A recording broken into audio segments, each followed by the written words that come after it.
நேராக நம்ம கடந்து செல்லலாம்.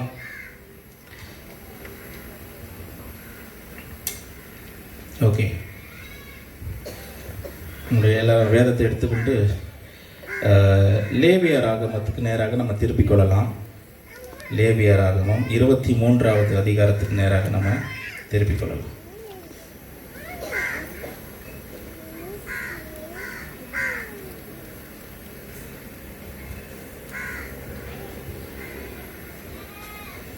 லேவியர் ஆகமம் 23 1-2 வசனங்கள் நம்ம வாசிக்கலாம்.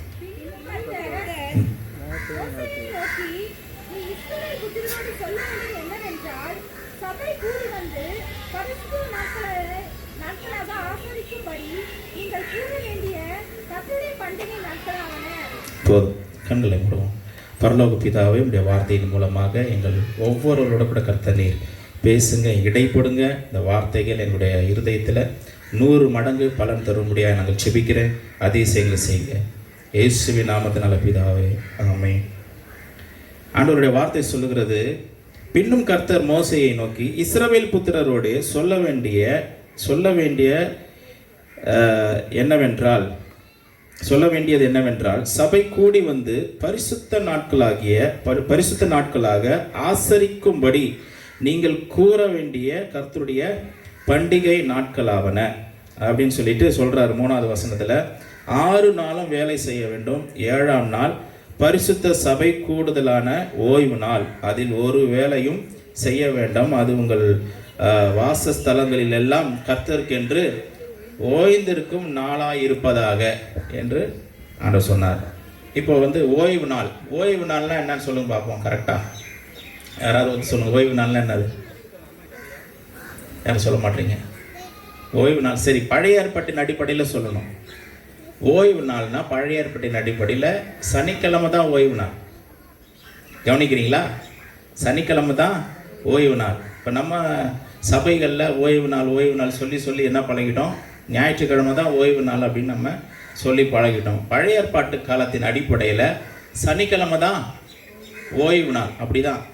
வாரத்தின் முதலாவது நாள் என்ன நாள்? அது ஞாயிற்றுக்கிழமை தான் வாரத்தினுடைய முதலாவது நாள். அப்போ 2வது நாள் திங்கள், செவ்வாய், புதன், வியாழன், வெள்ளி. அப்போ வாரத்தின் 7வது நாள் தான் சனிக்கிழமை, ஓய்வு நாள் அப்படின்னு சொல்லி ஆண்டவர் சொன்னார். ஓய்வு நாளில் என்ன பண்ணணுமா? எந்த வேலையும் செய்யக்கூடாது. ஓய்வு நாள் என்ன பண்ணக்கூடாது? எந்த வேலையும் செய்யக்கூடாது. கர்த்தருடைய நாள், கர்த்தருக்கென்று அந்த ஓய்வு நாளை அனுசரிக்க வேண்டிய ஒரு நாள் தான் அந்த ஓய்வு நாள். ஆண்டவர் ஸ்ட்ரிக்டாக சொல்கிறார் மோசே கிட்ட, இஸ்ரவேல் புத்திரர்கிட்ட நீங்கள் என்ன சொல்லணும் அப்படின்னா, அது ஓய்வு நாள், ஜனங்கள் வேலை செய்யலாகாது, அவங்க வேலைக்கு போகக்கூடாது, ஆண்டவருடைய சமூகத்தில் சபை கூடி வருகிற நாள் அப்படின்னு சொல்லி ஆண்டவர் சொல்லியிருந்தார். அப்போ அந்த ஓய்வு நாள் இந்த காரியங்களெல்லாம் கர்த்தர் கொண்டு வரார். எப்படி இஸ்ரவேல் ஜனங்க ஓய்வு நாளை அனுசரிக்கணும், பண்டிகைகளை அனுசரிக்கணும், என்னெல்லாம் செய்யணும்னு சொல்லி ஆண்டவர் ஸ்டெப் பை ஸ்டெப்பாக கொடுக்குறார். அதன் அடிப்படையில் தான் இஸ்ரவேல் ஜனங்கள் எல்லாருமே அதை கடைப்பிடித்து வராங்க. சரிங்களா? இப்போ நம்ம இந்த நாள் ஒரு விசேஷித்தமான ஒரு நாள்னு சொல்லி நம்ம ஏற்கனவே சொன்னோம். என்ன நாள் இது? பெந்தேகோஸ்தே நாள்.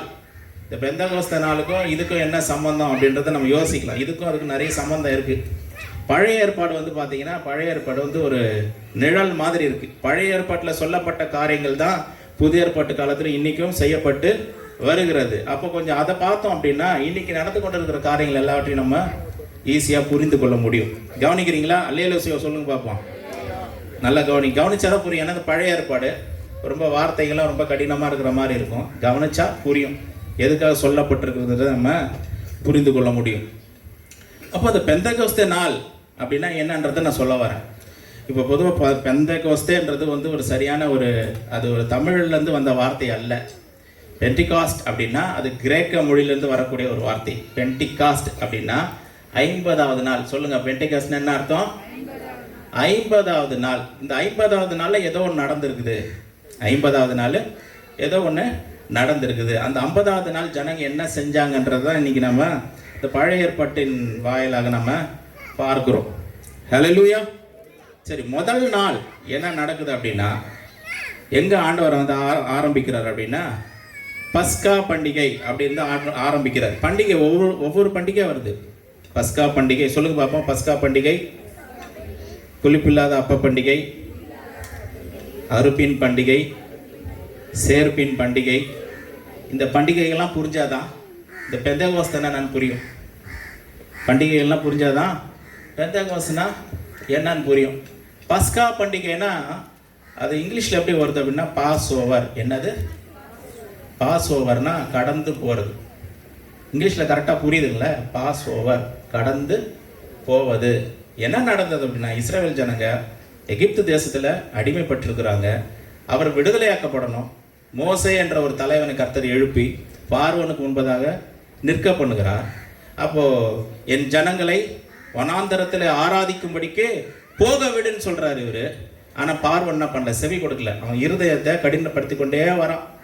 அநேக வாதைகள், கிட்டத்தட்ட 10 வாதைகள் அந்த எகிப்து தேசத்தில் நடக்குது. எதுக்காகன்னா கர்த்தர் தம்முடைய வல்லமையை பார்வனுக்கு முன்பதாகவும் எகிப்தின் மனிதர்களுக்கு முன்பதாகவும் காண்பித்து கொண்டு வருகிறார். ஜனங்க அப்போ கூட என்ன பண்ணல, பார்வன் இந்த இஸ்ரவேல் ஜனங்களை போக விடலை.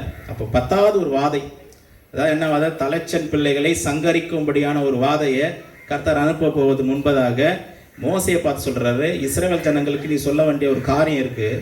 என்னன்னா இஸ்ரவேல் ஜனங்க தங்கள் வீடுகளில் ஒரு பழுதட்ட ஆட்டுக்குட்டியை அடித்து அந்த ஆட்டுக்குட்டியின் ரத்தத்தை என்ன பண்ணணும், வாசல்களில் நிலைக்கால்களில் தெளிக்கணும். அது மாத்திரமல்ல, அந்த அந்த ஆட்டுக்குட்டியினுடைய மாம்சத்தை என்ன பண்ணணுமா, புசிக்கணும். அது சுட்டெரித்து அதை என்ன பண்ணணும், அந்த தங்கள் கூடாரங்களிலே அவர்கள் புசிக்க கடவர்கள்ன்றார்.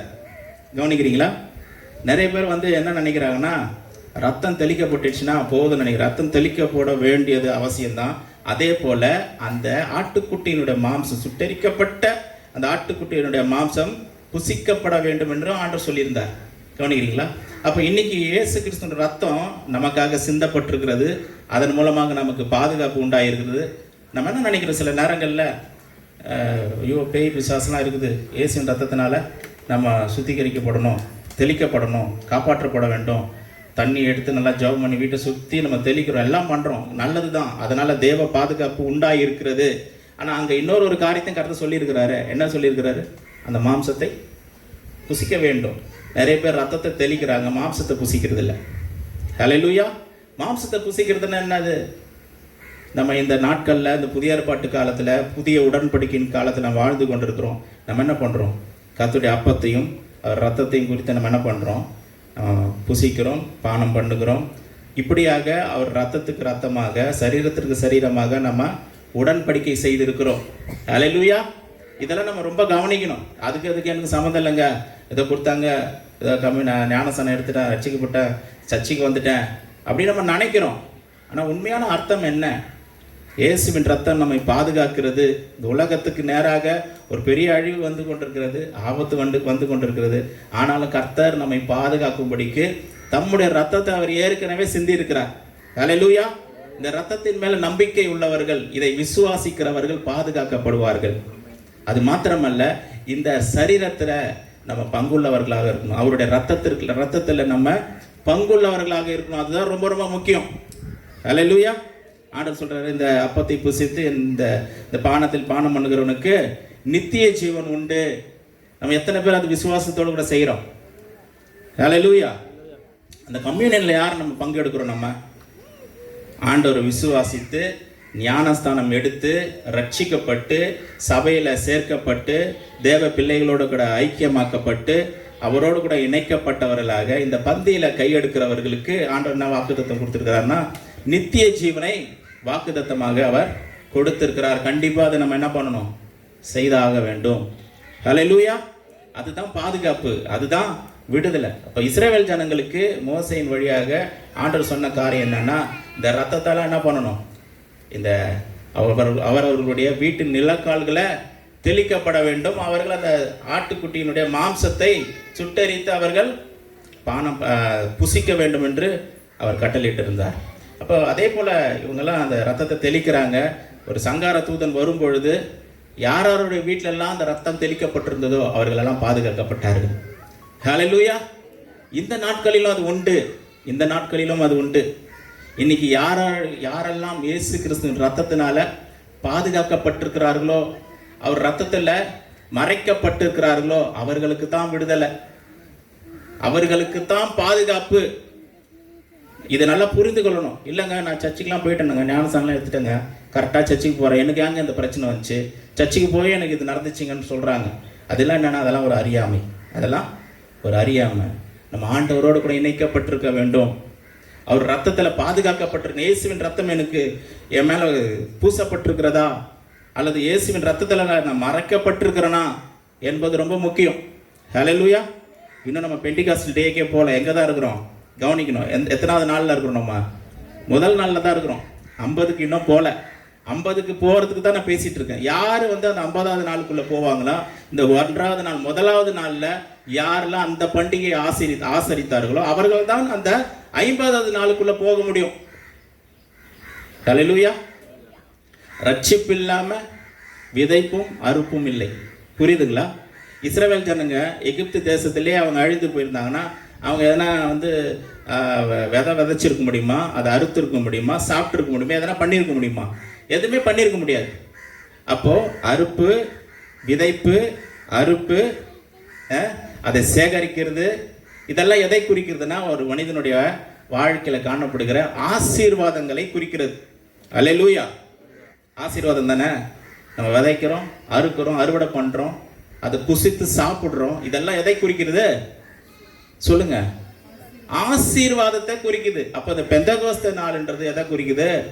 ஆண்டவருடைய ஆசீர்வாதத்தை குறிக்குது. இந்த ஆசீர்வாதத்துக்கு நம்ம சொந்தக்காரர்களாக மாறணும் அப்படின்னா முதலாவது நாள் ரொம்ப ரொம்ப முக்கியம். அவங்க பாதுகாக்கப்பட்டால் தானே இந்த ஆசீர்வாதங்களை சுதந்திரத்துக் கொள்ள முடியும். அவங்க ரட்சிக்கப்பட்டால் தானே அந்த ஆசீர்வாதங்களை பெற்றுக்கொள்ள முடியும். ரட்சிப்பு இல்லாமல் ஆசீர்வாதம் இல்லை. அநேக சபைகளில் பார்த்தீங்கன்னா நிறைய பேர் உட்காந்துட்டு இருப்பாங்க, 100 பேர் உட்காந்துட்டு இருப்பாங்க. சர்ச்சுக்கு வந்துட்டவங்களாம் ரட்சிக்கப்பட்டவங்களா சொல்ல முடியுமா? சொல்லுங்கள். பேச மாட்டீங்களா?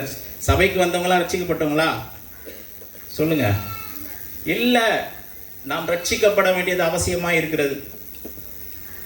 அந்த நாட்களில் கூட நடந்தது. கவனிங்க, அந்த நாட்கள் என்ன நடந்ததுன்னா, இஸ்ரவேல் ஜனங்க எகிப்திலிருந்து விடுதலையாக்கப்பட்டு வெளியே வராங்க. வெறும் இஸ்ரவேல் ஜனங்க மட்டும் வரல. அந்த இஸ்ரவேல் ஜனங்களோட கூட யாரெல்லாம் சேர்ந்துருந்தாங்க தெரியுங்களா? புறஜாதியர் மக்களும் சேர்ந்துருந்தாங்க. அவங்க கூட புறஜாதியர் மக்களும் அவங்களோட கூட மிங்கிள் ஆகிட்டாங்க. அவங்களோட கூட ஒன்றா சேர்ந்துட்டாங்க. இஸ்ரவேல் ஜனங்கன்னா யார்? யாக்கோபுக்கு பிறந்த 12 பிள்ளைகள், 12 கோத்திரம், இவங்க தான் இஸ்ரவேல். இந்த இஸ்ரவேல் தேசம் மட்டும் இல்லை, அவங்களோட கூட புறஜாதியர் மக்களையும் சேர்ந்துருந்தாங்க. அவங்க கூட போய் சேர்ந்துக்கிட்டாங்க. இப்போ இஸ்ரவேல் ஜனங்க அவர்கள் பழுகி பெருகி நிறைய ஜனமாக ஆயிட்டாங்க. அவங்க இந்த எகிப்தை விட்டு வெளியே வரும்பொழுது பலவிதமான ஜாதி மக்களும் அவர்களோட கூட சேர்ந்து எகிப்தை விட்டு வெளியே வராங்க. நிறைய பேர் எப்படி சபைக்குள்ளே வராங்க தெரியுங்களா? கவனிக்கிறீங்களா? தூங்குறீங்களா? அல்லேலூயா சொல்லுங்க. தூங்குறீங்களா? கதை சொல்கிறதுக்கு தூக்கம் வருதுங்களா? இது சொல்கிறதுக்கு ஒரு சந்தர்ப்பம் இல்லை, ஒரு சமயம் இல்லை. அதனால் நான் சொல்கிறேன். அப்போது இஸ்ரவேல் ஜனங்களோடு கூட அநேக ஜாதி மக்களும் போய் சேர்ந்து கொண்டார்கள். இப்படிலாம் நீங்கள் பார்த்தீங்கன்னா பாட்டு தான் நடுவில் வைக்கணும். சரி, ஓகே. அப்போ ஏன் சேர்ந்துக்கிட்டாங்க? இன்றைக்கும் சபையில் அது நடக்குது. எப்படி சேர்ந்து கொண்டாங்க தெரியுங்களா? உண்மையாக ஜெனியூனாக ரட்சிக்கப்படுறவங்களாம் இருக்கிறாங்க. எப்படின்னா, ரட்சிப்புன்னா என்ன சொல்லுங்கள்? கடந்த நாட்களில் சீஷத்துவ பயிற்சின்னு சொல்லி பாலவாக்கத்தில் வச்சுருந்தோம். இங்கேருந்து சிலர் வந்து கலந்துக்கிட்டாங்க. அது எவ்வளோ ரொம்ப ஆசீர்வாதமாக இருந்தது. அந்த சீஷத்துவ பயிற்சியில் ஒரு கேள்வி கேட்டார். அவர் நடத்தின அந்த போதகர் ஒரு கேள்வி கேட்டார். என்ன கேட்டார்னா, ரட்சிப்புனா என்ன சொல்லுங்க. எப்படி பேச மாட்டீங்க? ரட்சிப்புனா என்னது? நீங்க அட்டன் பண்ணீங்க, அதனால சொல்றீங்க. Very good. அதுங்க வந்துட்டேன், என்னங்க இதுக்கு மேலே இல்லைங்க, ஞானம் சொன்ன வந்துட்டு சர்ச்சைக்கு வந்துட்டேன் ரட்சிக்கப்பட்டேங்கன்றோம். இல்லை, அது கிடையாது.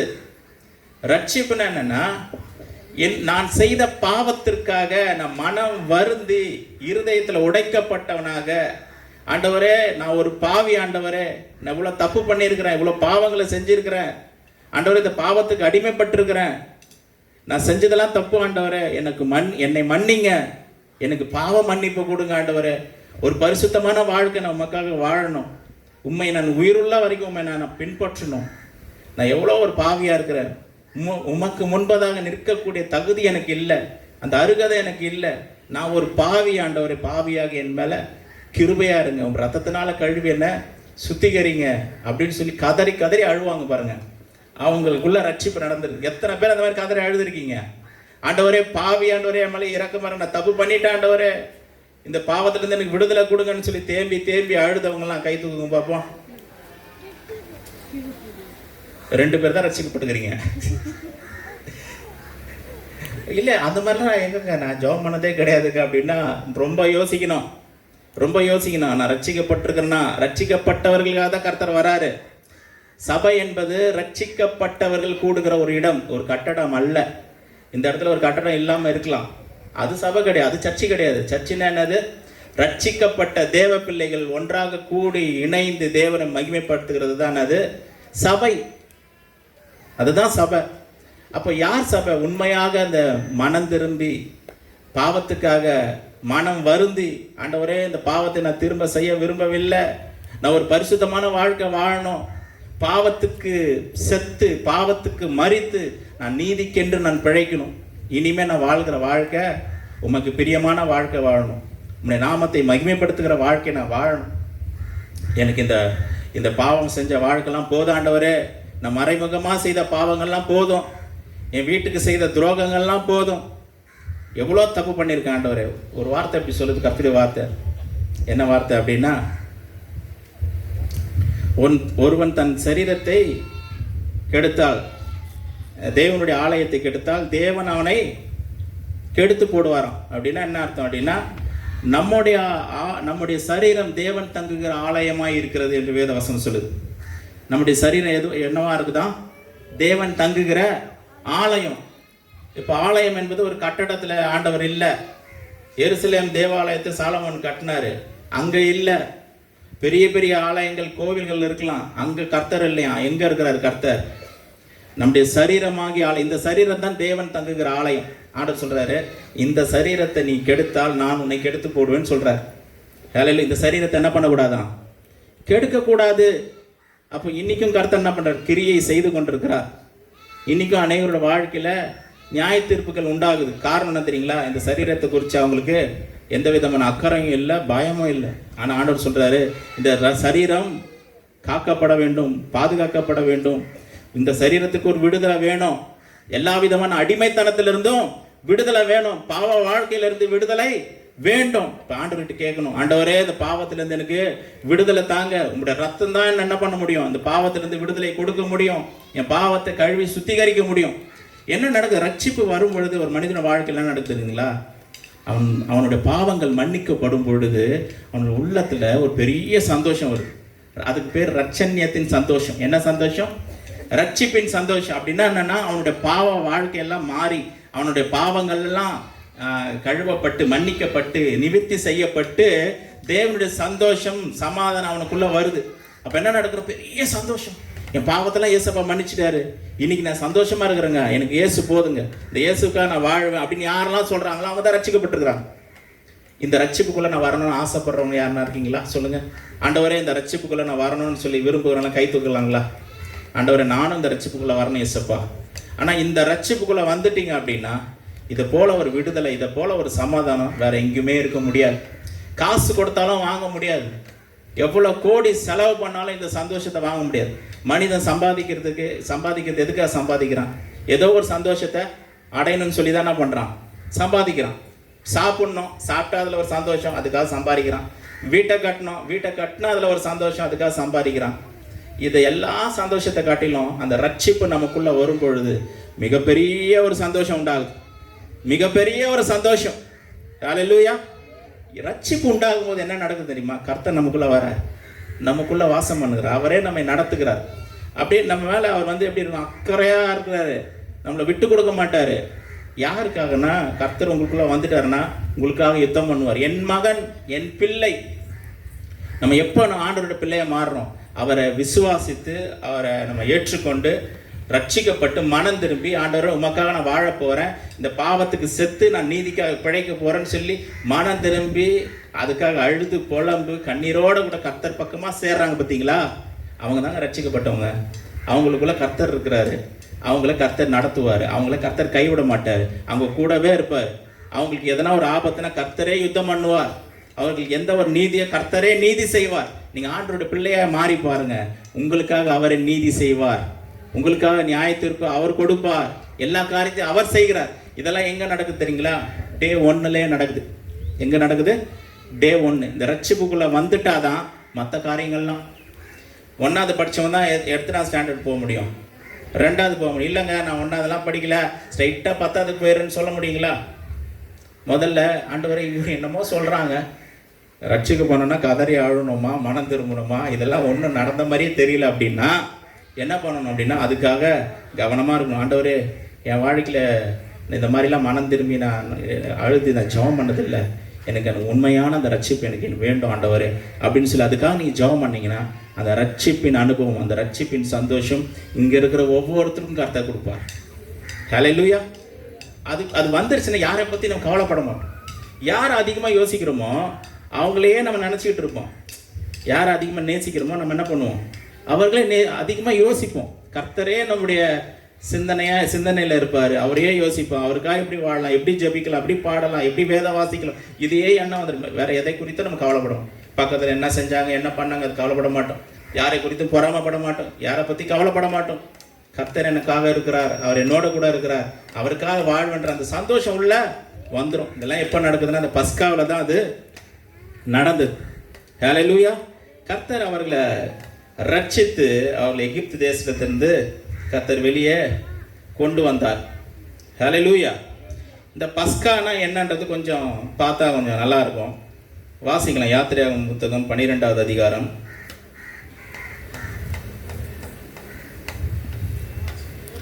1வது வசனம். கர்த்தர் எகிப்து தேசத்தில் மோசேயும் ஆரோனையும் நோக்கி, இந்த மாதம் உங்களுக்கு பிரதான மாதம், இது உங்களுக்கு வருஷத்தின் முதலாம் மாதமாய் இருப்பதாக.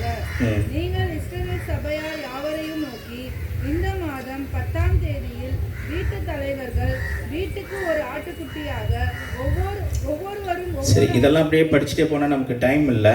நீங்கள் வீட்டில் போய் இதை குறிச்சு கொள்ளுங்க. யாத்திரையாகமம் 12வது அதிகாரம் 1லிருந்து 11 வசனம் வரைக்கும் நீங்கள் வாசி பார்த்தீங்கன்னா இந்த சொல்லப்பட்ட அந்த காரியங்கள்லாம் இருக்கும். இந்த பஸ்கா பண்டிகை, அந்த ரத்தம் தெளிக்கப்படுகிற காரியம், இதெல்லாமே இங்கே இருக்கும். இதில் நீங்கள் 11வது வசனத்தை நீங்கள் வாசிங்களேன். அதை புசிக்க வேண்டிய விதமாவது, நீங்கள் உங்கள் அறைகளில் கச்சையை கட்டிக்கொண்டும் உங்கள் கால்களில் பாதரட்சி தொடுத்து கொண்டும்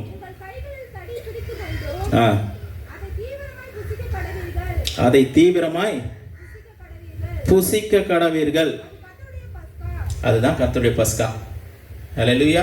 இந்த பஸ்காவை எப்படி ஆசரிக்கணுன்றதை ஆண்டவர் சொல்லிக் கொடுக்குறார். எப்படி சொல்லிக் கொடுக்குறாருன்னா சும்மா ஏனோதோனான்னு சொல்லி சாப்பிட்றது இல்லை. 3 காரியங்களை கர்த்தர் அங்கே சொல்கிறார். அதை புசிக்க வேண்டிய விதமாவது, நீங்கள் உங்கள் அறைகளில் கச்சை அப்போ அறைகளை கச்சை கட்டி கொண்டுறதுல என்ன அப்படின்றத நம்ம கவனிக்கணும். அடுத்தது, உங்கள் கால்களில் பாதரட்சை தொடுத்து கொண்டும், அதுவும் ரொம்ப முக்கியம். அடுத்தது, உங்கள் கையில் தடி பிடித்து கொண்டும். இந்த 3 காரியங்கள் அங்கே கொடுக்கப்பட்டிருக்கிறது. அப்போ ஒரு பஸ்காவை நம்ம எப்படி ஆசரிக்கணும் அப்படின்றது இந்த 3 காரியங்கள். இந்த 3 காரியத்தினுடைய விளக்கத்தை நம்ம புதிய ஏற்பாட்டில் கொஞ்சம் வாசிச்சா அது கொஞ்சம் நல்லா இருக்கும். வாசிக்கலாம். புதிய ஏற்பாட்டில் எபேசியர் 6வது அதிகாரத்துக்கு நேராக நம்ம திருப்பிக் கொள்ளலாம். எபேசியர் 6வது அதிகாரம்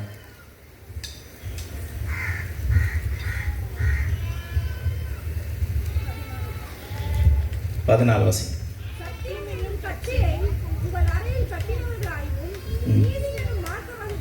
ஒன்னொன்னா படிக்கலாம். சத்தியம் என்னும் கச்சையை உங்கள் அறையில் கட்டினவர்களாயும். அப்போ பஸ்காவை ஆசரிக்கணும்னா பஸ்காவை எப்படி ஆசரிக்கிறோம்? ரத்தம் தெளிக்கப்பட்டுருச்சு, அதை நம்ம புசிக்கிறோம். சும்மா ஏதோ சில பேர் அப்படி தான் நம்ம யோசிக்கிறோம். கம்யூனியன் எடுக்கும்போது கூட வந்து டைம் ஆயிடுச்சு, பசிக்கிறோம், கம்யூனியன் கொடுக்கும்பா கொடுத்து சாப்பிட்டு போயிட்டே இருக்கிறாங்க. ஆனால் அது எப்படி பண்ணணுன்றது ஆண்டவர் இங்கே விளக்கத்தை கொடுத்துருக்கிறார். எப்படி அதை புசிக்கணும் அப்படின்னா, சத்தியம் என்னும் கச்சையை உங்கள் அறையில் கட்டினவர்களாயும். எப்படி புசிக்கணுமா? சத்தியம் என்னும் கச்சை உங்கள் அறையில். அப்படின்னா ஒரு மனிதனுடைய வாழ்க்கையில் என்ன காணப்படணுமா? சத்தியம் காணப்பட வேண்டும். நான் பஸ்காவை ஆசரிக்கிறேன், நான் சொல்கிற வார்த்தையில் உண்மை இருக்கணும், நான் செய்கிற செயல்களில் உண்மை இருக்கணும், சத்தியம் இருக்கணும். ஆண்டவரே நான் மனம் திரும்ப உமக்காக நான் வாழ போகிறேன்னா அந்த வார்த்தையில் உண்மை இருக்கணும். ஆண்டவரே என்னை ஒப்பு கொடுக்குறேன்னா அந்த வார்த்தையில் உண்மை இருக்கணும், சத்தியம் இருக்கணும், நேர்மை இருக்கணும். சில நேரங்களில் சும்மானா சொல்லுவோம், ஆண்டவரே உமக்கு வாழ்கிற ஒப்பு கொடுக்குறேன்னு. ஆனால் போய் திரும்ப என்ன பண்ணுறோம், செய்கிற அதே தப்பை தான் திரும்ப போய் நம்ம செய்கிறோம். அங்கே என்ன இல்லை, சத்தியம் இல்லை. அப்படிலாம் நீ ஆசரிக்கக்கூடாதுப்பா. எப்படி பஸ்காவை ஆசரிக்கணும், எப்படி கம்யூனியில் கையெடுக்கணும் அப்படின்னா, சத்தியம் உனக்கு இருக்கணும், நீ சொல்கிற வார்த்தையில் உண்மை இருக்கணும், நேர்மை இருக்கணுன்றார் ஆண்டவர். அந்த சத்தியம் இருந்துச்சுன்னா நீ எடுக்கிற பஸ்கா சரியான முறையில் ஆசரிக்கப்படுகிறது. ஹல்லேலூயா. அடுத்த காரியம் வாசுங்க. அங்க பார்த்தது 3 காரியம், சத்தியம். அடுத்தது 15வது வசனம் வாசிங்க. பாதரட்சையை கால்களில் தொடுத்தவர்களாயின்னு இருக்கு. என்ன இருக்கு? பாதரட்சை. அப்ப பாதரட்சைன்றது எதை குறிக்குது அப்படின்னா சுவிசேஷம். பாதரட்சைன்றது என்னது? சுவிசேஷம். நீ பஸ்காவை ஆசரிக்கிறீங்க, எப்படி ஆசரிக்கிறீங்க? சத்தியத்தை கை கொண்டு நம்ம சொல்றதுல, பேசுறதுல, நடக்கையில எல்லாத்தையும் என்ன இருக்கணுமா? சத்தியம் இருக்கணும். அப்படி நீ ஆசரிக்கணும். ரெண்டாவது என்ன சொல்றாரு? சுவிசேஷம்ன்றது என்ன பண்ணணும்? ஆயத்தம். சமாதானத்தின் சுவிசேஷத்திற்குரிய ஆயத்தம் என்னும் பாதரட்சை கால்களில நம்ம தொடுத்து இருக்கணுமா?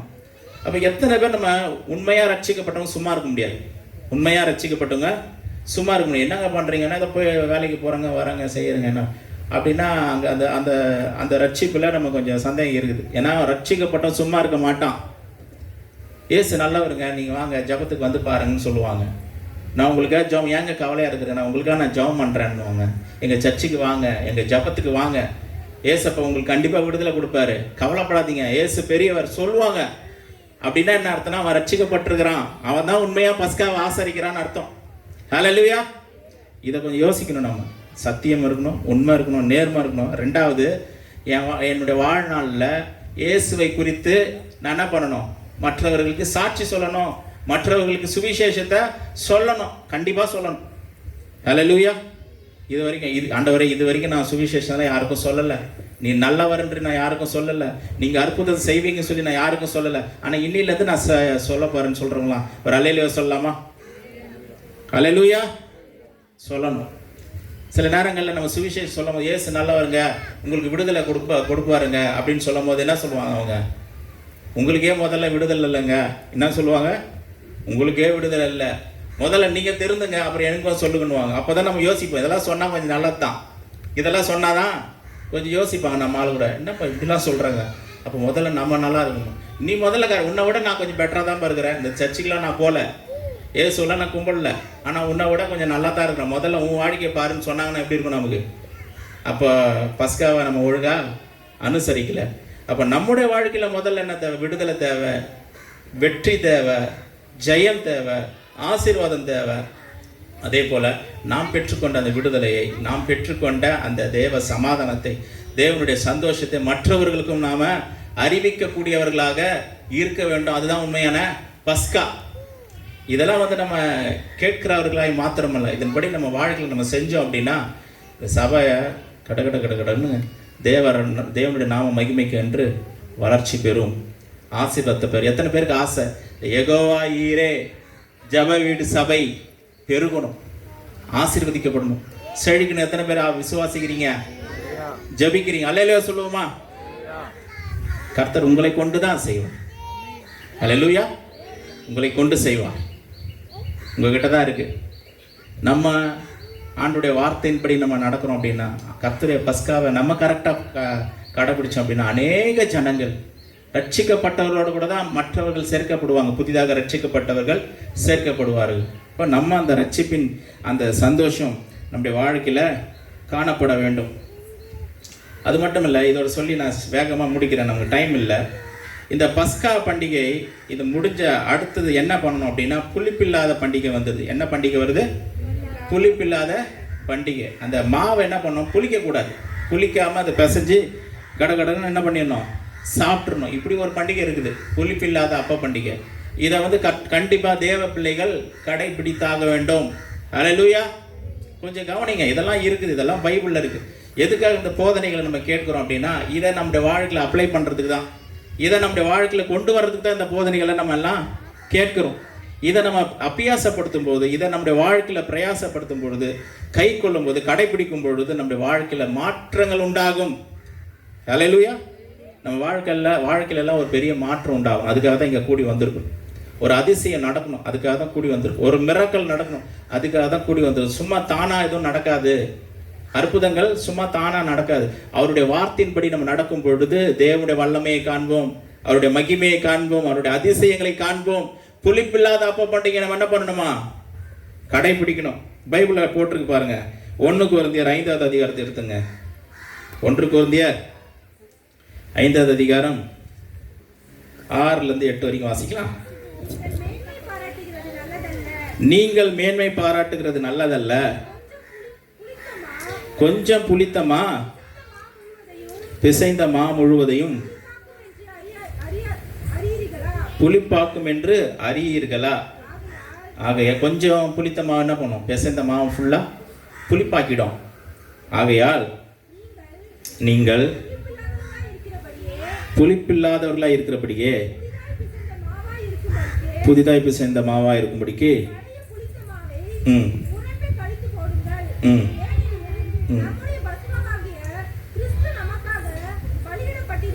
இந்த புதிய ஏற்பாட்டில் பார்த்தீங்கன்னா அந்த ஆட்டுக்கு பதிலாக யார் தான் இருக்கிறா? கிறிஸ்து நமக்காக பலியிடப்பட்டிருக்கிறார். சரிங்களா? அப்போ ஆண்டவர் என்ன சொல்றாரு? அந்த பழைய புளித்த மாவோட கூட என்ன பண்ணக்கூடாது? பஸ்காவை அனுசரிக்காதீங்க. பழைய புளித்த மாவுனா என்ன? கொஞ்சம் கவனிங்க. சரி, சீக்கிரம் முடிச்சிடு, 5 நிமிஷத்தில் முடிச்சிருக்க பிரதர்னு சொல்கிறவங்களா கை தூக்கலாங்களா? முடிச்சிடுறேன், அதுக்கு தான் கேட்குறேன். டயர்ட் ஆகிட்டீங்களா? சோர்ந்து போயிட்டீங்களா? முதல் நாளாவதுமா புளித்த மாவு ஏதோ வந்து நல்ல வார்த்தை எதனா சொல்லுன்னு பார்த்தா புளித்த மாவு, பஸ்கா, ஆடு, ரத்தம் என்னென்னமோ சொல்லிக்கிட்டு இருக்காங்களே. சரி, ஓகே, முடிச்சிடலாம். 8வது வசனம். ஆதலால் பழைய புளித்த மாவோட அல்ல துர்குணம். அப்போ புளித்த மாவுனா என்ன அர்த்தம்? நம்முடைய வாழ்க்கையில் இருக்கிற துர்குணம், பொல்லாப்பு. இப்போ நான் இயேசுனுடைய ஆண்டவரே இந்த கம்யூனியில் பங்கெடுக்கிறேன், இந்த கிறிஸ்துவுக்குள்ளே நான் இருக்கிறேன் அப்படிலாம் சொல்லிக்கிட்டு எனக்குள்ள உள்ள ஒரு கபடம் இருக்குது, ஒரு பொல்லாப்பு இருக்குது, துர்குணம் இருக்குது, தேவையில்லாத மாம்சத்தின் இச்சைகள் இருக்குது, அசுத்தங்கள் இருக்குது, என் சரீரத்தை நான் கெடுத்து கொள்ளுகிறேன், இதெல்லாமே உள்ளே இருக்குன்னா நான் எப்படி ஆசரிக்கிறேன்? பஸ்காவை எப்படி ஆசரிக்கிறேன்? புளித்த மாவோடு கூட ஆசரிக்கிறேன். இதே பழைய ஏற்பாட்டு காலத்தில் இப்படி அவங்க ஆசரித்திருந்தாங்கன்னா கண்டிப்பாக அங்கேயும் காலியாக இருப்பாங்க. அல்லேலூயா.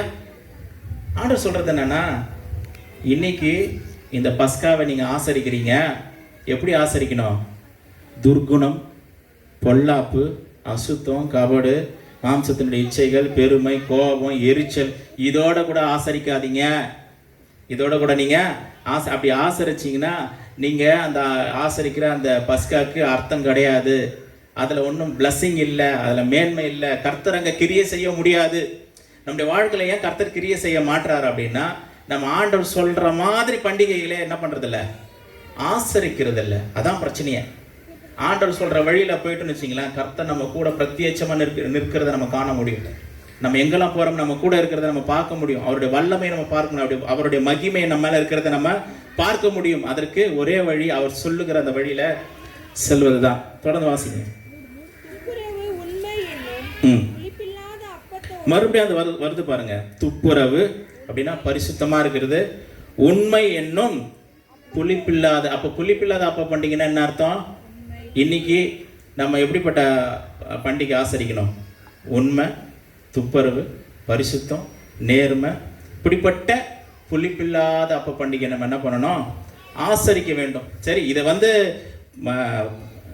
பொதுவாக ஆண்டவர் எதுக்காக கொடுத்தாரு அப்படின்னா, இவங்க எகிப்து தேசத்தில் பாதுகாக்கப்பட்டாங்க, ரட்சிக்கப்பட்டாங்க, ரத்தம் தெளிக்கப்பட்டது, விடுதலையாக்கப்பட்டாங்க, இதெல்லாம் நடந்தது. வெளியே வந்துட்டாங்க. இப்போ கானான் தேசத்துக்குள்ளே இவங்க என்ன பண்ணிடுறாங்க? பிரவேசிச்சிடுறாங்க. இப்போது அங்கே பிரவேசிக்கும் போது என்ன பண்ணுவாங்க? இவங்க கானான் தேசத்துலேயும் சரி, வனாந்தரத்துலேயும் அது நடந்தது. என்ன பண்ணுவாங்க? அவங்க இந்த பண்டிகைகள்லாம் அவங்க ஆசரிக்கணும். என்ன பண்ணணும்? ஆசரிக்கணும். இப்போ எல்லாமே மாறிடுச்சுன்னு வைங்க. இந்த பஸ்கா என்பது என்னது? அன்னைக்கு எகிப்து தேசத்திலேருந்து ஆண்டவர் நம்மை இந்த தேசத்திலேருந்து விடுதலை பண்ணி கொண்டு வந்தாரு. அதை நினச்சி பார்க்கணும். அதுக்கு பேர் தான் பஸ்கா பண்டிகை. சரிங்களா? அப்போது இவர்கள் போய் சேர்ந்த அந்த தேசத்தில் என்ன பண்ணுவாங்க? முதல் நாள் பஸ்கா பண்டிகை வரும்பொழுது அதெல்லாம் அவங்க என்ன பண்ணுவாங்க? நினச்சி பார்ப்பாங்க. அப்புறம் என்ன பண்ணுவாங்க? புளிப்பில்லாத அப்ப பண்டிகையை ஆசரிப்பாங்க. அதுக்கப்புறம் என்ன பண்ணுவாங்க? இவங்க வந்து விதைப்பாங்க. விதை விதைச்சி வருதுங்களா, அதில் முதற் பலன், விதை விதைச்சி ஒரு முதற் பலன் வருமா வராதுங்களா? நீங்கள் சொல்ல பார்த்து எனக்கே டவுட்டாக இருக்க, வருமா வராதா? வரும். அது முதல்ல வர்றது என்ன பண்ணணும், கர்த்தருக்கு நீங்கள் கொடுக்கணும், எடுத்துகிட்டு வந்து கொடு. அதுக்கு பேர் என்னன்னா அறுப்பின் பண்டிகை. அதுக்கு பேர் என்னது? முதல்ல விளையுதுப்பா, விளையுது, அதை என்ன பண்ணுறேன் நான், அறுத்து கொண்டு வந்து கர்த்தருக்கு கொடுக்குறேன். அது பேர் தான் அறுப்பின் பண்டிகை. நம்முடைய வாழ்க்கையில் இதெல்லாம் நம்முடைய வாழ்க்கையில் நம்ம ப்ராக்டிஸ் பண்ணணும். நம்முடைய வாழ்க்கையில் கர்த்தர் எதெல்லாம் விலையே செய்கிறாரோ அதை கொண்டு வந்து கர்த்தருக்கு என்ன பண்ணணும், நம்ம கொடுக்கணும். அதுக்கு பேர் அறுப்பின் பண்டிகை. முதல்ல அதை பண்ணிடுறாங்களா, அது பண்ணி அதுக்கப்புறம் ஒரு சேர்ப்பின் பண்டிகை இருக்கு. என்னது அது? எந்த நாளுத்தமா வருது? 50வது நாள். எல்லாத்துக்கும் வசனத்தை நான் சொல்லிகிட்டே போனால் உங்களுக்கு ரொம்ப டயர்ட் ஆகிடுங்க போல, அதனால் டக்குன்னு சொல்லி முடிச்சிடுறேன். ஒரு முதல்ல அறுப்பின் பண்டிகை, அது அப்படியே தொடர்ந்து வந்து என்ன ஆகுது அப்படின்னா சேர்ப்பின் பண்டிகை. 50வது நாள் வருது. அது அப்போ என்ன பண்ணுவாங்க, எல்லாவற்றையும் விதைச்சி அதை தானியத்தில் என்ன பண்ணுறாங்க, சேர்க்கிறாங்க. அதுக்கு பேர் தானே அது சேர்ப்பின் பண்டிகை. இந்த சேர்ப்பின் பண்டிகைக்கும் இந்த புதிய ஏற்பாட்டுக்கும் என்னங்க சம்பந்தம்? இந்த சேர்ப்பின் பண்டிகைக்கும் புதிய ஏற்பாட்டுக்கு என்ன சம்பந்தம் அப்படி ஒரு கேள்வி கொஞ்சம் ஒப்பிட்டு பார்க்கணும். பஸ்கா பண்டிகை புளிப்பில்லாத பண்டிகை தொடங்குது, அப்படியே போயிட்டு ஒரு 7 வாரம் போனதுக்கப்புறம் என்ன ஆகுது, 50வது நாள். அதுக்கு பேர் சேர்ப்பின் பண்டிகை. வீட்டில் போய் வாசி பாருங்க, தெளிவாக உங்கள் குணத்தையும் சொல்லணும்னா 3 மணி நேரம் 4 மணி நேரம் ஆகும், அது முடியாது, நீங்கள் டயர்ட் ஆகிடுவீங்க. 50வது நாள் என்ன நடக்குதுன்னா சேர்ப்பின் பண்டிகை. இது புதிய ஏற்பாட்டில் நடந்தது. எங்கே நடந்ததுன்னு சொல்லி டக்குன்னு முடிச்சிடறேன் பாருங்க. புதிய ஏற்பாட்டில் என்ன நடந்தது அப்படின்னா, இயேசு கிறிஸ்து நமக்காக பலியானார். அதான் பஸ்கா. இயேசு கிறிஸ்து நமக்காக. அப்போ பஸ்கா ஆட்டுக்குட்டி யாரு?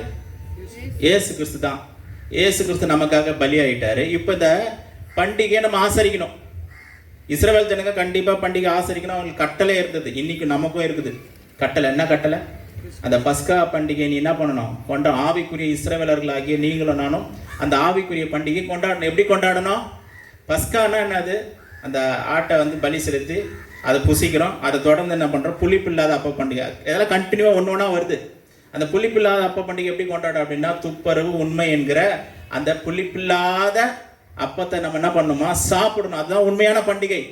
என் உள்ளத்தில் கபடம் இருக்குது, கோபம் இருக்குது, எரிச்சல் இருக்குது, பொறாமை இருக்குது, பெருமை இருக்குது, ஆனால் நான் கிறிஸ்தவன் சொன்னால் நான் எப்படி கொண்டாடுறோம், அதை புளித்தமாவோட கொண்டாடுறோம். அங்கே ஒன்றும் யூஸ் இல்லை, ஒன்றும் நடக்காது. யார் என்ன ஜெபம் பண்ணாலும் ஒன்றும் நடக்காது. கர்த்தருடைய வார்த்தைக்கு நம்ம கீழ்ப்படிந்து நடந்தாலும் யாரும் ஜெபம் பண்ண அவசியமே இல்லை. ஆசீர்வாதங்களை தானாக வந்து நடக்கும். வார்த்தைக்கு கீழ்ப்படுகிறோம், நடக்கிறோம், விசுவாசிக்கிறோம். வாழ்க்கையில் ஆசீர்வாதங்கள் மடை திறந்த வெள்ளத்தை போல வரும். அப்போ நம்ம ஒப்பு கொடுக்கணும். அப்படிப்பட்ட ஒரு வாழ்க்கைக்கு போனோம் அப்படின்னா ஆண்டவர் தான் நம்மளை விடுதலை பண்ணணும். ஆண்டவரே எனக்கு அந்த ரட்சிப்பு கொடுங்க, பரிசுத்தப்படுத்துங்க, என்னை உங்களுடைய பிள்ளையாக மாற்றுங்க, நான் நேர்மையாக வாழ விரும்புகிறேன், சத்தியத்தின்படி நான் வாழ விரும்புகிறேன், புளிப்பில்லாத அப்போ பண்டிகை நான் கொண்டாடணும். ஆண்டவர்கிட்ட நீங்கள் வரணும். அது நடக்கல அப்படின்னா பஸ்கா பண்டிகையே ஃபெயிலியர் ஆகிடும். ஹல்லேலூயா. முதல்ல பஸ்கா பண்டிகையில் நம்ம பாஸ் ஆகணும். எப்படி? ரட்சிப்பு மூலமாக, அவர் உண்மையாக உறுதியாய் பற்றி கொள்வதன் மூலமாக. அதுக்கப்புறம் அப்படியே தொடர்ந்து வந்து பார்த்தீங்கன்னா புளிப்பில்லாத அப்ப பண்டிகை, அப்புறம் அறுப்பின் பண்டிகை, அதுக்கப்புறம் என்ன வருது அப்படின்னா சேர்ப்பின் பண்டிகை. நல்லா கவனிங்க. இயேசு கிறிஸ்து நமக்காக அவர் பலியாகி விட்டார், பலியாயிட்டாரு. புளிப்பில்லாத அப்ப பண்டிகை கொண்டாடுன்னு சொல்லி ஆண்டவர் சொல்லிட்டாரு, எல்லாம் பண்ணுறோம். அதுக்கப்புறம் என்ன நடக்குது? இயேசு கிறிஸ்து பலியிடப்பட்டு, நல்லா பாருங்க, இயேசு கிறிஸ்து பலியிடப்பட்டு அவர் உயிரோட எழுந்து 40 நாள் அளவும் என்ன பண்ணுறாரு, சீஷர்களுக்கு அவர் என்ன பண்ணுறாரு, காட்சி அளிக்கிறார், தரிசனமாகிறார், எல்லா காரியங்களும் நடக்குது. அப்புறம் அவர் பரமேறி செல்கிறார். அப்புறம் ஒரு 10 நாள் அப்படியே கொஞ்சம் அமைதியாக இருக்குது. கடைசியாக 50வது நாள் என்னது, இயேசு கிறிஸ்து பலியிடப்பட்டு அவர் வந்து உயிரோடு எழுந்து சீஷர்கள் தரிசனமாகி, அதுக்கப்புறம் அவர் பரமேறி போயிட்டு, அதுக்கப்புறம் ஒரு 10 நாள் எதுவுமே நடக்கலை. அதுக்கப்புறம் 50வது நாள் என்ன நடக்குதுன்னா, அதான் வாசிக்கலாம், அப்போஸ்தலர்.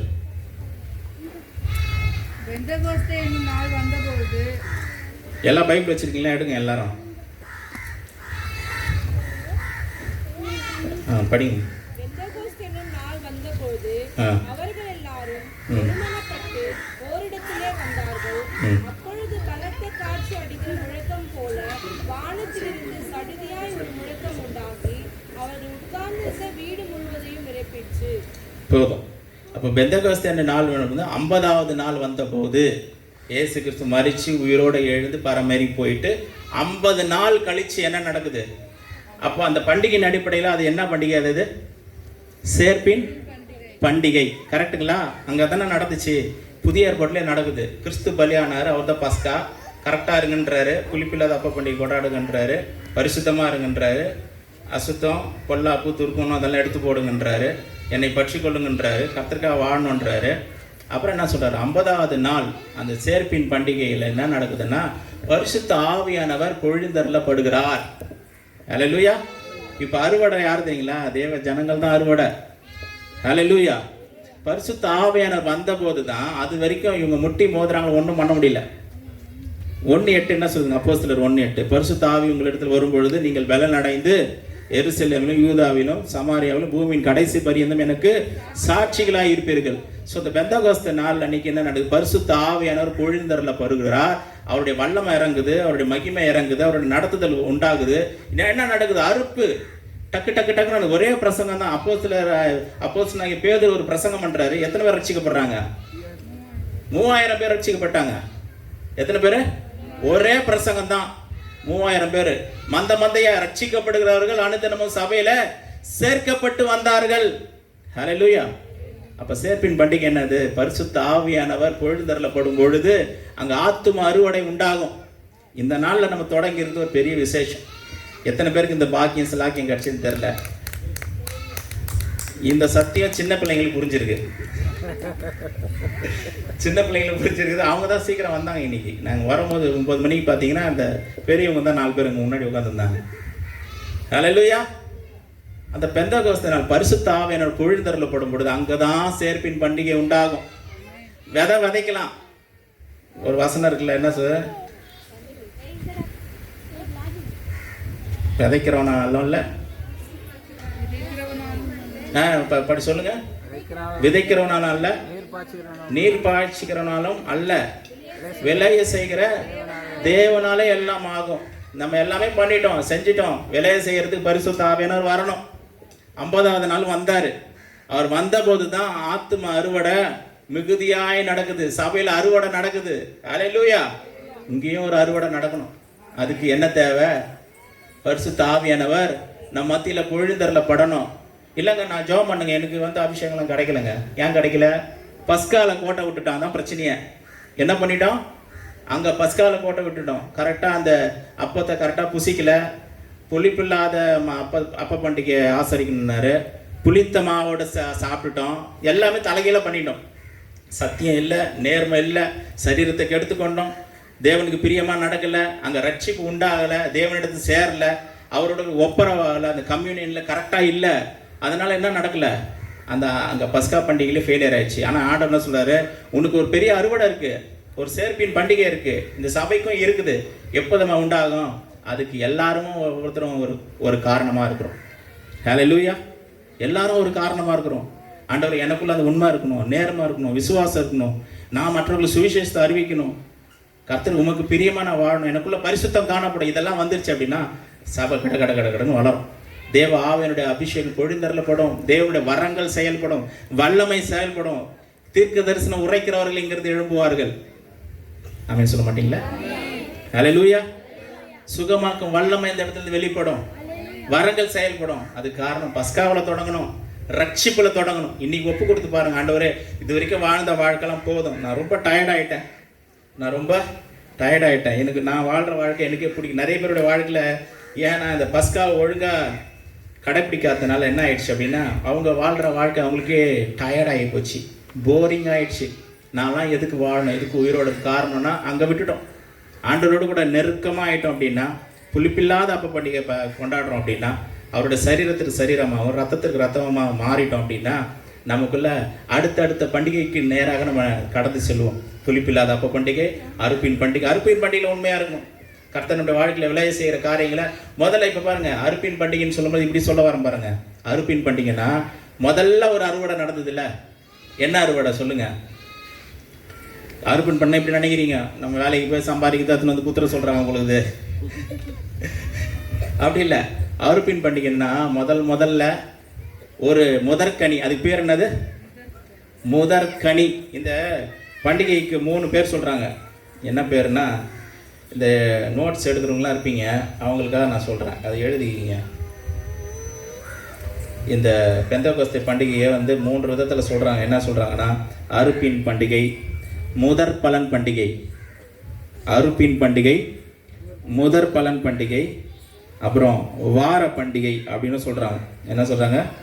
வார பண்டிகை. 7 வாரம் போகணும் அதுக்கு, சரிங்களா? 7 வாரம், 7 × 7 என்னது?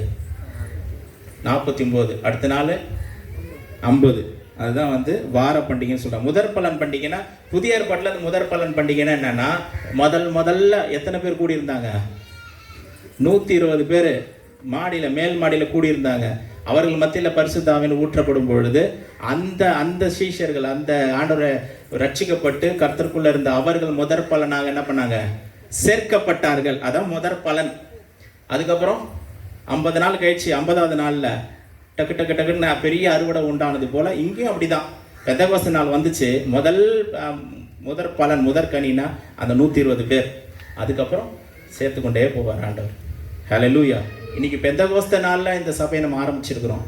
கர்த்தர் ஆரம்பிக்க கிருபை செய்திருக்கிறார். கர்த்தரே ஆரம்பிச்சிருக்கார், நம்ம ஆரம்பிக்கல. யாருன்னா பிளான் பண்ணோமா? இல்லைங்க, இதுக்காக நாங்கள் ஒரு 6 மாதம் நாங்கள் பிளான் பண்ணுங்க, இதுக்காக நாங்கள் என்ன ரொம்ப ட்ரை பண்ணுங்க, எதனா சொல்ல முடியுமா? ஒரு பிளான், ஒரு ட்ரை, ஒரு முயற்சி எதுவுமே கிடையாது. அது கர்த்தராய் ஏற்படுத்தினது, கர்த்தராய் உண்டு பண்ணினது. ஒரு முதற் பலன் அங்கே உண்டாச்சு. அது தொடர்ந்து நடக்கும். இனி வரைக்கும் அந்த அறுப்பு நடந்துட்டு தான் இருக்குது. ஒரு காலகட்டத்தில் இந்த அறுப்பு நிற்கும். அறுவடை இது வரைக்கும் அன்னைக்கு தொடங்குனது முதற் பலன் 120 பேர் அன்னைக்கு தொடங்குனது. இன்னி வரைக்கும் அறுவடை நடந்து கொண்டிருக்கிறது. பரிசுத்த ஆவியானவர் இருக்கிற வரைக்கும் அறுவடை தான். ஒரு காலகட்டத்தில் அறுவடை நிற்கும். இந்த அறுவடையில் என்ன பண்ணணும்னா, இந்த அறுவடையில் நம்மலாம் வந்துடணும்.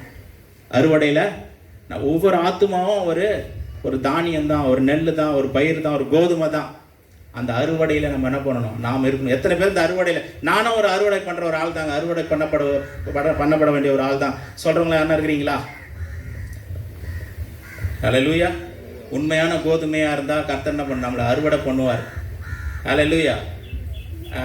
அறுவடை இது கோதுமை. அதுக்கு இன்னொன்று என்ன சொல்லுவாங்க? ஆப்போசிட்டு பதர் என்ன பண்ணுவாங்க? சில பேர், நிறைய பேர் பதர்கள் தான் நிறைய பேர் இருக்கும் சபையில். பார்த்துருக்கீங்களா? அதெல்லாம் ஒன்றுத்துக்கு அதை தூக்கி போடுப்பா ஓரமா. சும்மா வந்து நடிச்சிட்டு இருந்துச்சு இவ்வளோ நாள். சர்ச்சைக்கு வந்து வேஷம் போட்டுக்கிட்டு நடிச்சுக்கிட்டு சும்மா ஏதோ ஒன்று பண்ணிக்கிட்டு அவங்க திருப்திக்காக எதையோ ஒன்று பண்ணி சில பேர் அப்படிலாம் இருப்பாங்க. சர்ச்சைக்கு எப்படிங்க நீங்கள் சர்ச்சைக்கு வந்தீங்கன்னா, பொண்ணு வந்து அந்த சர்ச்சைங்க, நான் இது கல்யாணம் பண்ணணும்னு சொன்னேன், அது கல்யாணம் நீ சர்ச்சைக்கு வந்தால் தான் பொண்ணு கொடுக்கணும்னு சொன்னாங்க, அதனால் நான் கல்யாணம் பண்ணிட்டேங்கன்னுவாங்க. பார்த்துருக்கீங்களா? அது சரி, வந்துட்டாங்க, எப்படியோ வந்துட்டாங்க, பரவாயில்லைங்க அவங்க. ஆனால் எந்த ப்ராசஸ்க்குள்ளே வரணும்? அவங்க ரட்சிப்புக்குள்ளே வரணும், மனம் திரும்புதலுக்குள்ளே வரணும், கதறி அழுவணும். ஆண்டவரே, இந்த பாவத்தை நான் மறுபடியும் பண்ணக்கூடாது, உமக்காக பரிசுத்தமாக வாழணும், அந்த லிஸ்ட்டில் வரணும். இவங்க அதுக்கு ஒப்பு கொடுக்கவே இல்லை. கடைசி வரைக்கும் என்ன பண்ணல? ஒப்பு கொடுக்கவே இல்லை. கல்லறைக்காக வந்தவங்க, பொண்ணுக்காக, மாப்பிள்ளைக்காக வந்தவங்க நிறைய அங்கங்கே அப்படி உட்காந்துட்டு இருக்கோம். இப்போ ஆண்டவர் கடைசி நாள் என்ன பண்ணுவார்? அறுவடை முத்தி போச்சு, இந்த என்ன பண்ணுங்க, அறுத்துருங்க அப்படின்னு ஒரு கமாண்ட் வரும். அந்த வாசிங்களேன், வெளிப்படுத்தின சேஷம்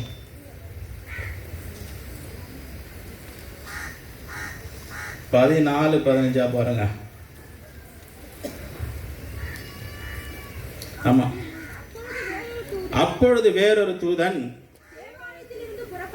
தேவாலயத்திலிருந்து புறப்பட்டு மேகத்தின் மேல் உட்கார்ந்து இருக்கிறவரை நோக்கி, பூமியின் பயிர் முதிர்ந்தது. எந்த பயிர்?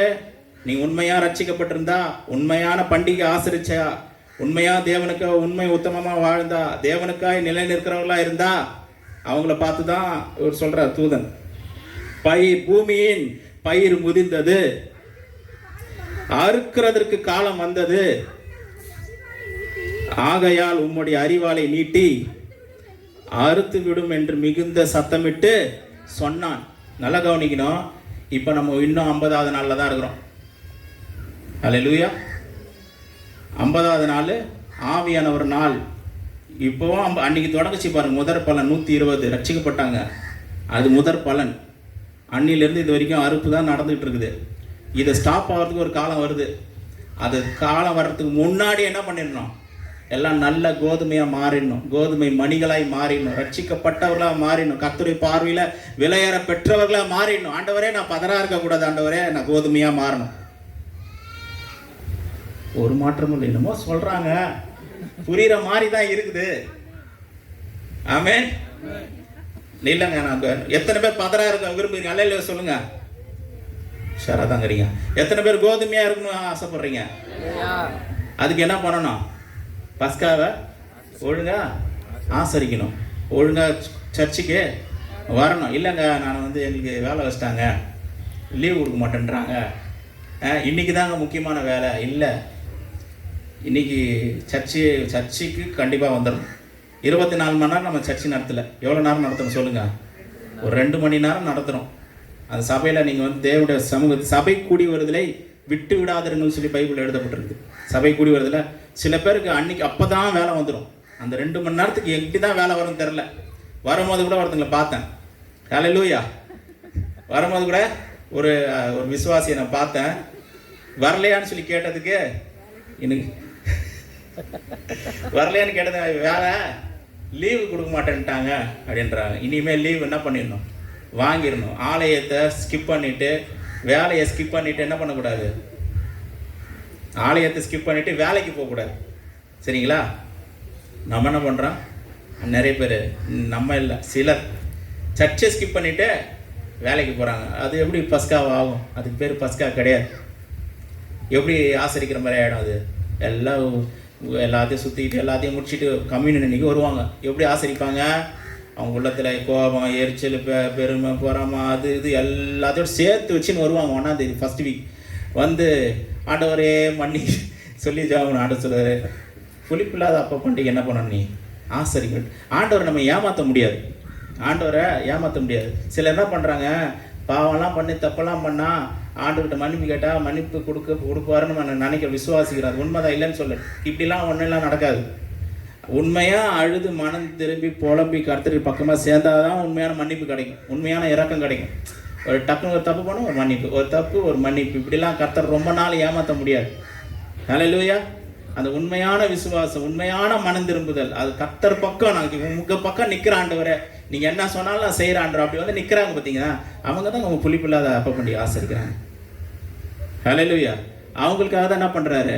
ஒரு அறுவடை கொடுக்குறாரு. முதல்ல அறுப்பின் பண்டிகை, அப்புறம் சேர்ப்பின் பண்டிகை. இன்னைக்கு ஒரு சேர்ப்பின் பண்டிகை நடந்து கொண்டிருக்குது. ஆவியானவருடைய சேர்ப்பின் பண்டிகை, பெந்தகோஸ்து பண்டிகை இனி வரைக்கும் அன்னைக்கு தொடங்குச்சு. 120 பேர் முதற் பலனோடு கூட தொடங்குச்சு.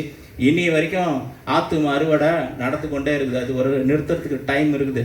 ஒரு அறுவடை ஸ்டாப் பண்ணி முதிர்ந்துச்சு, போதும் நிறுத்திடலாம், அறுவடை அறுத்துன்னு வந்துடுறேன். அதுக்கப்புறம் சொல்ல முடியுமா, ஐயோ நான் ஒன்றும் முதிரலையே, எனக்கு கொஞ்சம் டைம் கொடுங்கலாம் சொல்ல முடியாது. அந்த டைம் முடிஞ்சிச்சுன்னா எல்லாம் முடிஞ்சது தான். நல்ல அந்த கோதுமை மணியை கர்த்தர் என்ன பண்ணுவார்? தமக்காக அவர் தெரிந்து கொள்ளுவார். பதறெல்லாம் என்ன ஆகும்? அப்படியே போயிடும். இன்றைய ரட்சணிய நாள், இன்னைக்கே மனம் திரும்பி ஆண்டவரே வந்துடுறேன், ஆண்டவரே வந்துடுறேன், ஆண்டவரேன்னு சொல்கிறவங்களா இருக்கிறீங்களா? யாரும் வரலையா? சொல்லுங்கள், ஆண்டவரே இனிமேல் வந்துடுறேன் ஏசப்பா, போதும், இது வரைக்கும் நான் பண்ணதெல்லாம் போதும், இது வரைக்கும் உலக பிரகாரமாக வாழ்ந்ததெல்லாம் போதும், இனிமே அந்த பக்கம் போக மாட்டேன் ஆண்டவரே, உமக்காக வாழ விரும்புகிறேன் அப்படின்னு நீங்கள் சொன்னீங்கன்னா கர்த்தர் உங்களுக்கு கிருபை கொடுப்பார். ஹல்லேலூயா. கிருபையை ரொம்ப நாள் அசட்டை பண்ண முடியாது. ஹல்லேலூயா. கிருபையை ரொம்ப நாள், நான் தப்பு நேற்று கூட பண்ணேங்க, ஆனால் எனக்கு ஒன்றுமே நடக்கலையே. தப்பு பண்ணேன் ஆனால் ஒன்றுமே நடக்கலை. இதோ இன்னைக்கு தான் தப்பு பண்ண போகிறேன், எனக்குன்னா நடக்க போகுது அப்படின்னு நினச்சினே பண்ணிகிட்டு இருப்பாங்க. அப்படியே தான் இருக்கும், அப்படியே போயிட்டுருக்கும். ஒரு கட்டம் வரும்போது அந்த கிருபை இழந்து போயிட்டோம்னா ஒன்றும் பண்ண முடியாது. ஹல்லேலூயா. இந்த டைம் முன்னாடி என்ன பண்ணிக்கணும்? முந்தி கொள்ளணும். ஆண்டவரே மன்னிச்சிருங்கப்பா, வந்துடுறோம்ப்பா அப்படின்னு கர்த்தர் பக்கம் வந்துட்டீங்க அப்படின்னா கர்த்தர் உங்களை ஆசீர்வாதத்தை நடத்துவார். ஹல்லேலூயா. இதெல்லாம் தாராளமாக வருது என் இருதயத்திலிருந்து. ஏன்னா கர்த்தர் உங்க கூட பேசுகிறார். கர்த்தர் பக்கமாக வந்துட்டோம் அப்படின்னா, அவர் பக்கம் நின்னோம் அப்படின்னா அறுவடையின் பொழுது நம்ம கோதுமை மணியாய் திகழ்வோம். கர்த்தர் நம்ம கூட இருப்பார். அவருடைய பிரசன்னத்தை, அவருடைய மகிமை, அவர் நடத்துறது சில நேரங்கள் நம்மளால் பார்க்க முடியல. பிரச்சனையே அந்த புளிப்புள்ள மாவு தான் பிரச்சனையே. அதெல்லாம் விட்டுட்டு கர்த்தர் பக்கம் நின்னோம் அப்படின்னா கர்த்தர் நம்ம கூட இருக்கிறது, நமக்காக பரிந்து பேசுறத, கர்த்தர் நமக்காக எல்லா காரியங்களும் செய்கிறத நம்ம கண் கூட பார்க்க முடியும். ஹல்லேலூயா. ஜெபிக்கலாங்களா? எல்லாரும் எழுந்து நிற்கலாம். ரொம்ப நாள் உட்காந்து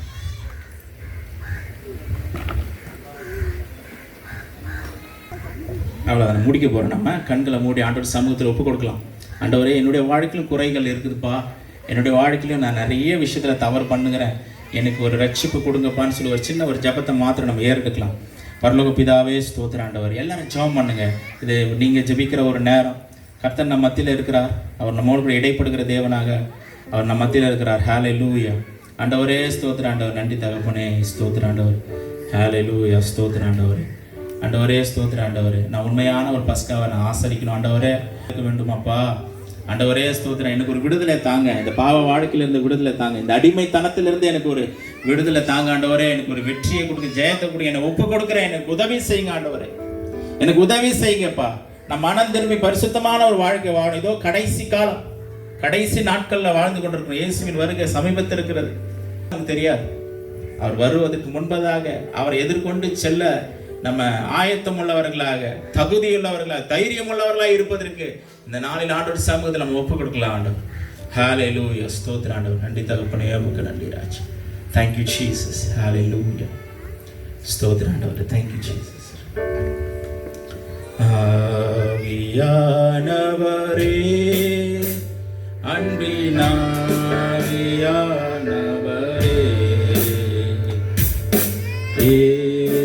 வாரும் இறங்கி வாரும் எங்கள் மத்தியிலே. வாரும் இறங்கி வாரும் எங்கள் மத்தியிலே. ஆவியானவரே, அன்பின் ஆவியானவரே,